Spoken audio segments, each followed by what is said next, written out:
어렵게 증거를 찾았는데 소송에서 질 수도 있습니다.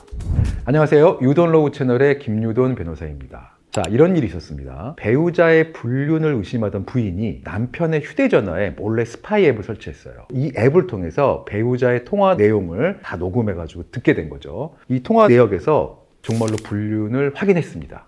당신 때문에 혼인이 파탄되었다라는 취지였죠. 그리고 이 소송 과정에서 몰래 설치한 스파이 앱을 통해서 통화 녹음한 그 파일을 증거로 제출했습니다. 이런 사례에서 이 사건에서 바로 이 스파이 앱을 통해서 통화 녹음한 녹취 파일의 증거 능력이 문제가 되었습니다. 자, 여러분 그거 아시나요?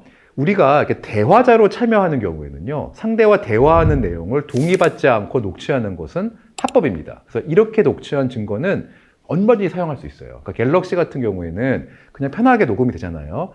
대화자한테 통화 내용을 녹취한다고 알리지 않아도 전혀 문제가 없어요.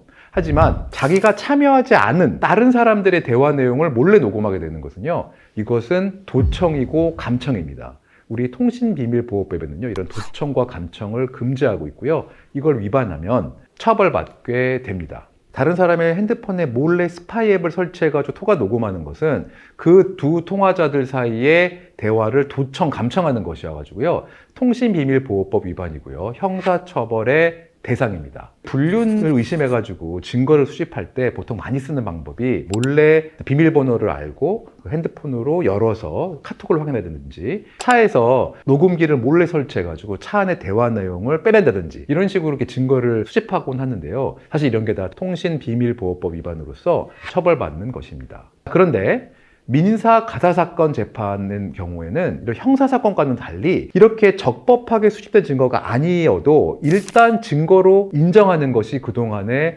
판례였습니다. 왜냐면요, 형사사건 같은 경우에는 누군가를 처벌하는 것이기 때문에 증거 능력을 엄격하게 판단해서 위법하게 수집한 증거는 증거 능력을 인정하지 않는 것이 형사사건이었어요. 근데 이 민사, 이런 가사 사건 같은 경우는요, 당사자들 간의 권리를 정하는 소송이라는 점을 고려해서 이렇게 엄격하게 위법 수집 증거의 증거 능력을 배제하진 않았었거든요. 근데 24년도에 대법원 판례가 나오면서요, 1, 2심에서는 아까 말한 요 녹취록을 증거 능력을 인정했다가 3심에서 이를 뒤집었습니다. 스파이 앱을 통해서 녹음한 녹취 파일은 통신비밀보호법을 위반한 증거로서 증거로 사용할 수 없다라고 대법원에서 판단한 것이죠. 그래서 이런 대법원 판례가 내려짐을 시작으로 해가지고요, 1, 2심 하금식 판결에서도요, 증거의 위법성을 민사사건에서도 엄격하게 따지고 있습니다. 그래서 앞으로 불륜자를 상대로 소송을 하는 상간소송의 증거에 대해서는요, 변호사와 법률적 판단을 좀 잘 해야 될 것 같습니다. 그래서 본인이 상간소송을 준비하고 있다면 자신이 가진 증거가 증거 능력이 있는지를 잘 판단해야 합니다.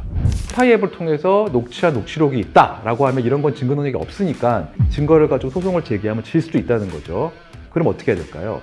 이거를 증거로 하면 안 되니까 이 증거를 가지고 배우자한테 얘기해서 내가 당신의 불륜 사실을 알고 있다라, 그래서 그거에 대한 자백을 받는 내용을 녹취한다든가 이 녹취록을 제출한다든가 해서 뭔가 다른 증거를 잘 준비해서 소송을 해야 됩니다. 자, 지금까지 몰래 녹취한 녹취록의 민사사건에서의 증거 능력을 살펴보았습니다. 이 영상이 도움이 되셨다고 하면 구독과 좋아요 부탁드리겠습니다. 감사합니다.